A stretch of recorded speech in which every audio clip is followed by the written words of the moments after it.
I read 9 books for the month of May. Most of them were a mixed bag, and I didn't have one but 2 favorites. Welcome to Novel Beginnings. Let's chat about my May wrap up.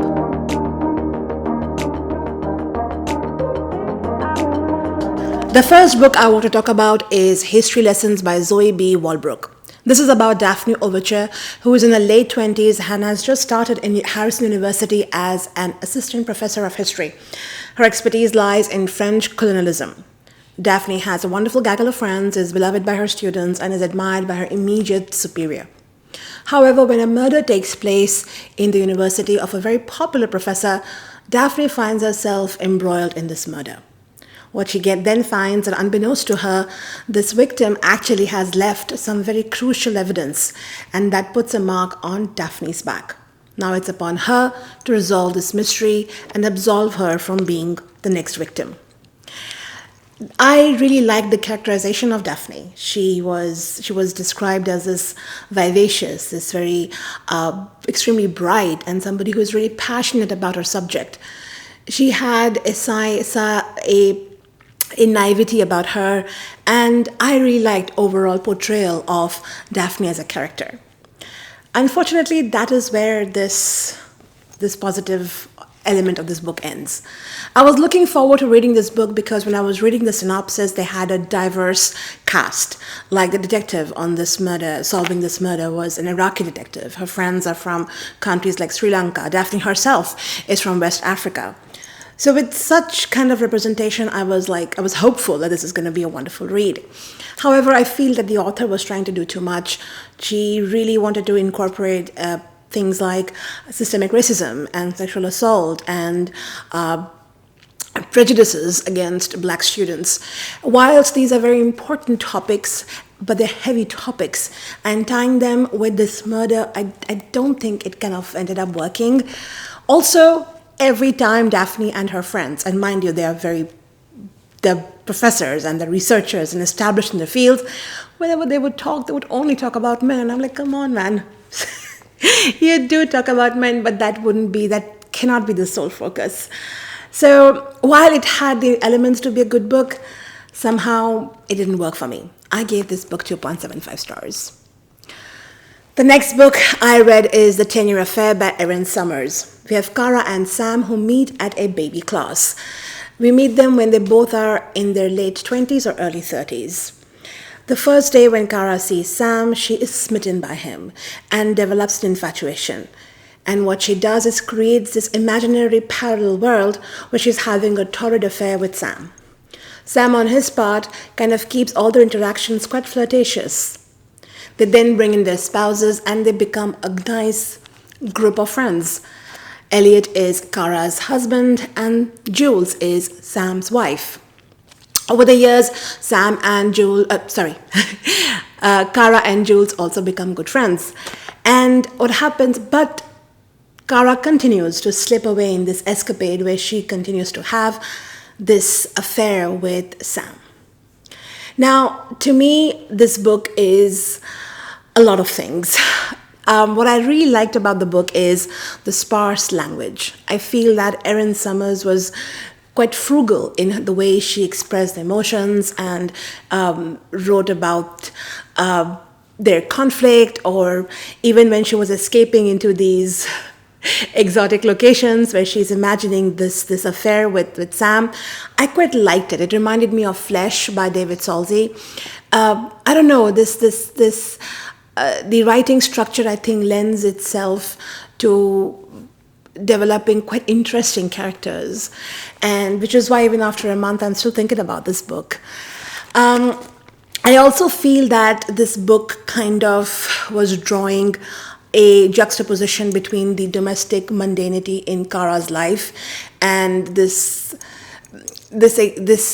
very, very daring escape into having an affair with Sam. I really liked the topics it spoke about, and because it spans for over a decade, it did speak of late-stage capitalism, the complications or the weight that comes with modern-day marriages, gender roles being switched, and it did tackle some very relatable issues, the social structure right now, the economic environment right now, the political environment right now, and of course they have COVID as well that they spoke of. And I think the author did a great job at that. My only issue with the book is I did relate to Kara's husband and I did like Kara's husband and Sam's wife a bit more than the two main characters. Otherwise, it was a good read. It was an interesting read, something I don't generally gravitate towards. I gave this book 4 stars. Now, this book is on every social media platform. You really cannot escape this book. And the one I'm talking about is Yesteryear by Carol Burke. Yesteryear is about Natalie. She is a trad wife influencer who has, I think, about 10 million followers on Instagram. While she puts out this very idyllic life of being a loving mother to her 6 children, 5 children and 1 on the way, where she is homeschooling them, where she's baking them fresh bread and making fresh butter for them. Behind the scenes, life is more insidious. We find that she is not a very loving mother, actually. She struggles with it, or she's not very attached to her children. Her relationship with her husband is also a little bit, it's a little wobbly, quite wobbly actually. She has help. What she puts out, what the life she has curated for her millions of followers it couldn't be further from the truth. She has 2 nannies, she has a producer. But she does put out a life that is both admirable and enviable. However, one day when Natalie wakes up, she finds that she has slipped into the 1800s. While everything looks similar, she finds herself back in the time, and she has children who don't look like her children. So what actually happened? A wonderful hook, if you ask me to. Now, my reading experience with this book has been, well, while I finished this book in 2 days, it was an unputdownable book. I had lots of thoughts. And to be honest with you, the more I read about this book and I research about this book and the more I see other people's reaction, it kind of keeps me a little bit conflicted in how I feel about this book. Yes, it's very interesting to read, and it has definitely started a conversation. I have to give kudos to the author for that, because there are things that there are things that the book discusses that we might not be having these conversations otherwise. However, at the same time, for me as a reader, I really wanted a little bit more nuance in the prose and in the character. I felt we were just given this character to be this unhinged Natalie person, and now she is subjected to all our vitriol. I wanted a little bit of a deeper dive into this character, and I did not get that. And the ending kind of left me a little bit bewildered, like, what did happen? There are some really very well thought out, very well crafted moments in the book. I mean, there are multiple of them. But then 3 or 4 things that just completely blew my mind.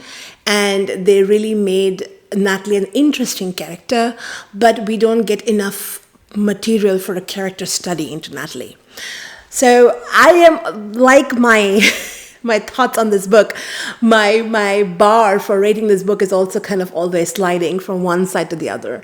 On a good day, I might give this book 4 stars, but today, as I speak of it, I'm going to settle with a 3.75. The next book I want to talk about is One and Only by Maureen Gu.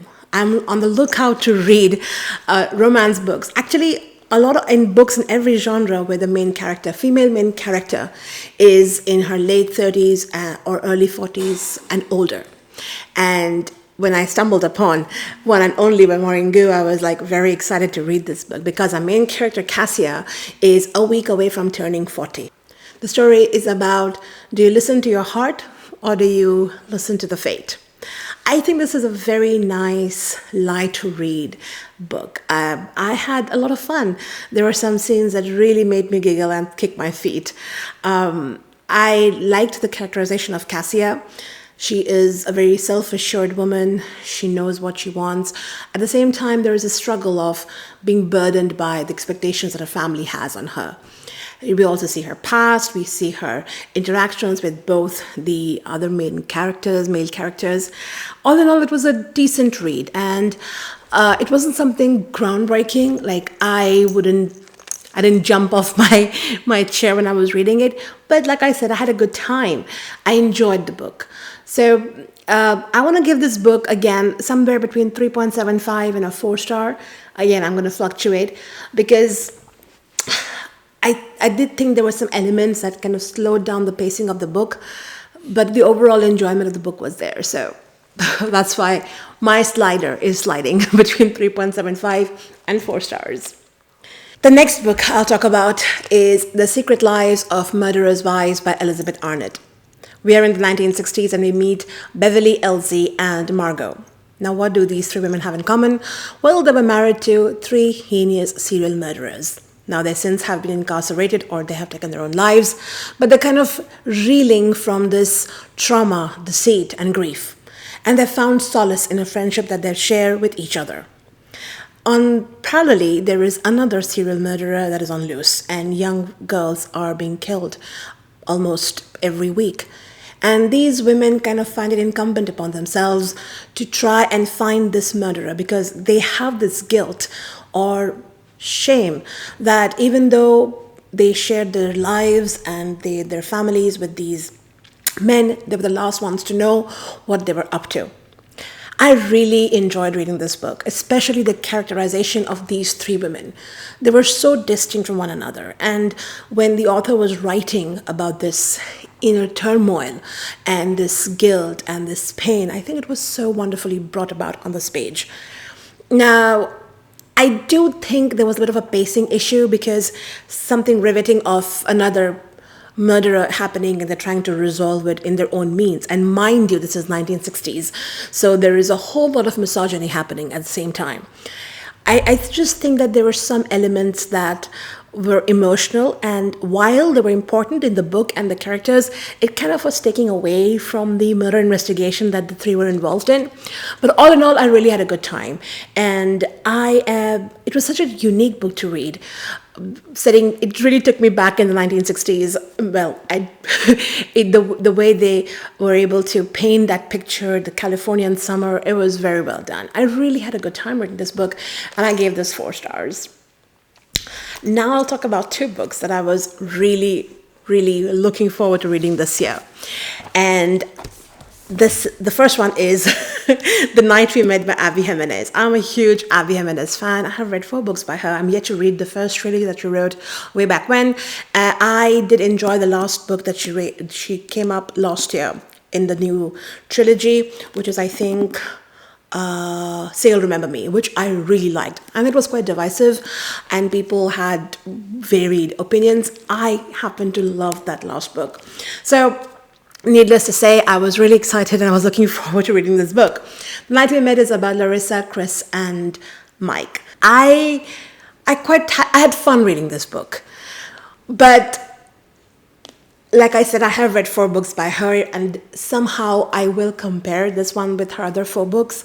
To me, this was not my favorite Abby book.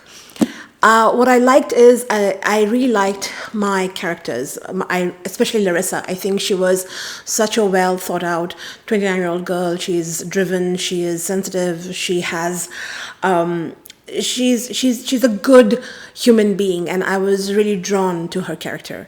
And every time Larissa and Chris were on the page, the banter was excellent. Every time they hung out together, I was looking forward to those moments.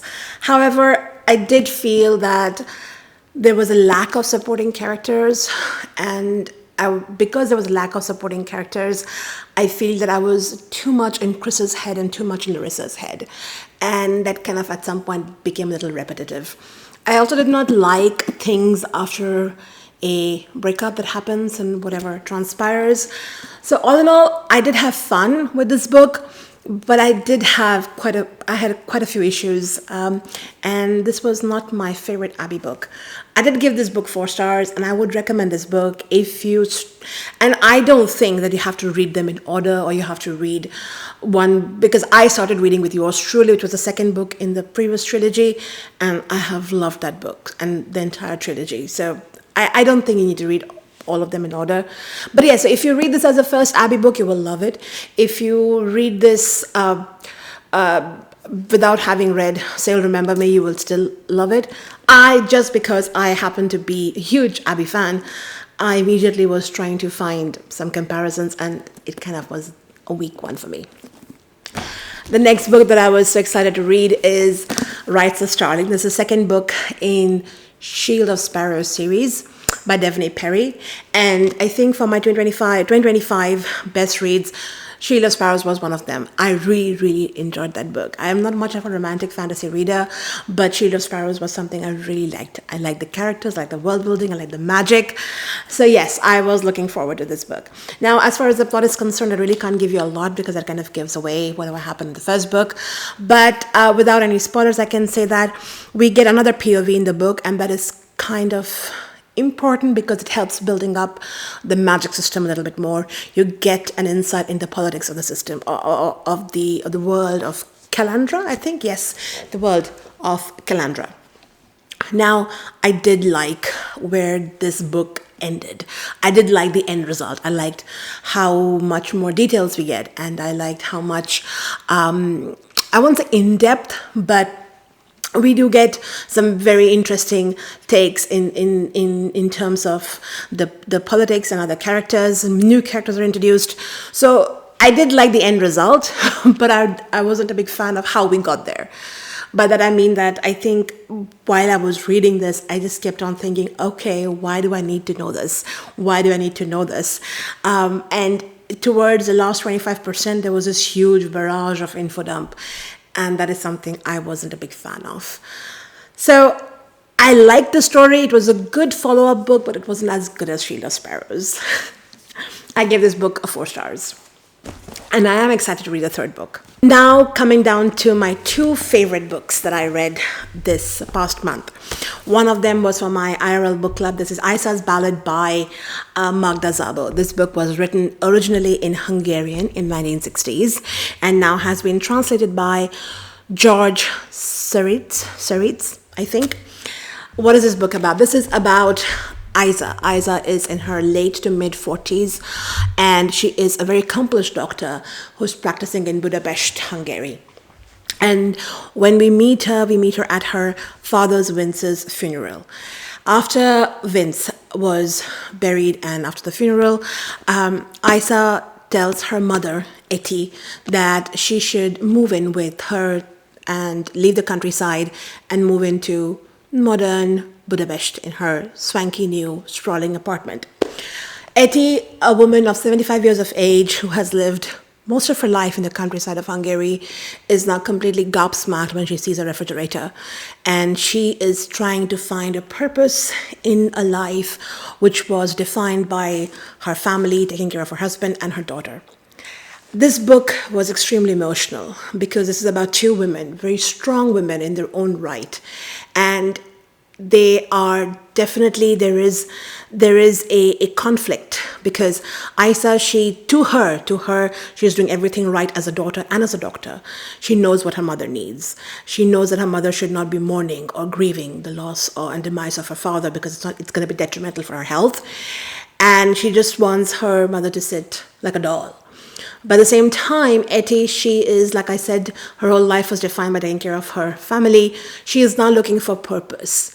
And she finds herself that her duties and her, whatever she did in taking care of her family and her life and her household, she finds that everything is useless now in this new apartment, in this new city, where it seems like everything she does is wrong. And the time this book is set, 1960s, I've read a few books that are set at that time.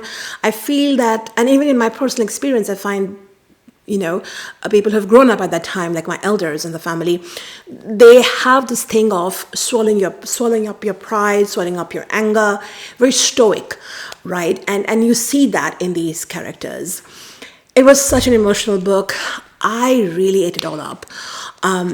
Although, because it's translated, I did find that the English translation was at times a little stilted, but it did not, it was extremely, even if the language was, you could feel that there were some little bumps in the reading experience. It did not fail to give me or make me feel those emotions that it had set out to do. I know Magda Szabo has written many more books, and I really want to read them, but this was such a fantastic read. I gave this book 4.5 stars. The last book I want to talk about is Our Wives Under the Sea by Julia Armfield. In this book, we get dual POVs of Miri and Leah. They're married to one another, and Leah is a marine biologist, and as part of her job, she has to make these frequent trips in submarine under the ocean. However, one such trip ends up in catastrophe, and Leah does not return on the designated day. At the point that Miri actually thinks that maybe her wife has perished and will never return. However, after 6 months, Leah does come back, and Miri notices that it is not the same woman that had gone for this expedition. She finds her wife to be very different physiologically, emotionally, mentally.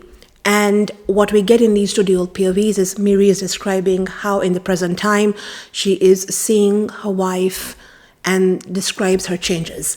And in Leah's POV, we kind of see her experience while she was in the submarine and the things she observed and the things she went through, whilst also reminiscing about how she met Miri and how they fell in love and how they built this life together. This book, and I think Julia Armfield is, I think she categorizes her books under the term of environmental horror, body horror. And I was a little bit wary going into this because I don't read a lot of horror books. But this one was hauntingly beautiful because I felt that even though the author, Julia Armfield, is writing about something very horrifying, but there was an element of beauty in it, and I was completely mesmerized by that. This book, I didn't expect it to talk about love, loss, mourning, but the underlying theme of this book is about that. And it was so evocative. I was so deeply moved while I read this book, and I loved it. And it is a book that has stayed with me. It has, much like The 10-Year Affair, this is a book that I really think about a lot. It really kind of it's embedded in my psyche as if. And there was something very magical. I know I'm talking about loss and grief and mourning, but the magic is not necessarily a good kind of magic. It really put me in a trance of sorts. And that's the beauty of her writing. So maybe sometimes I don't understand her themes and I might not get it, but I'm going to read her books because I'm so blown away by her prose.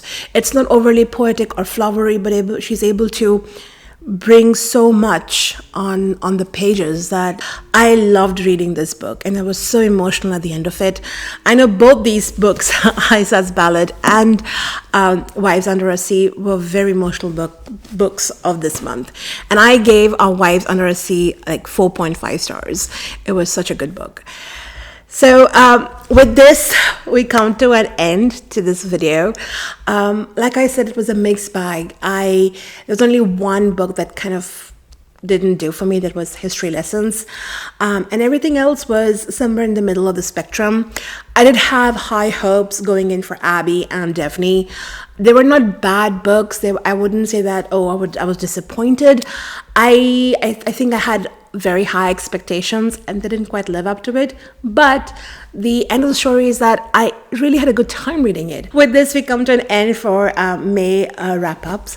I had a great time reading these books. Let me know in the comment section which books you have read and how was your experience, and if there is something that you would recommend for me to read in the coming months.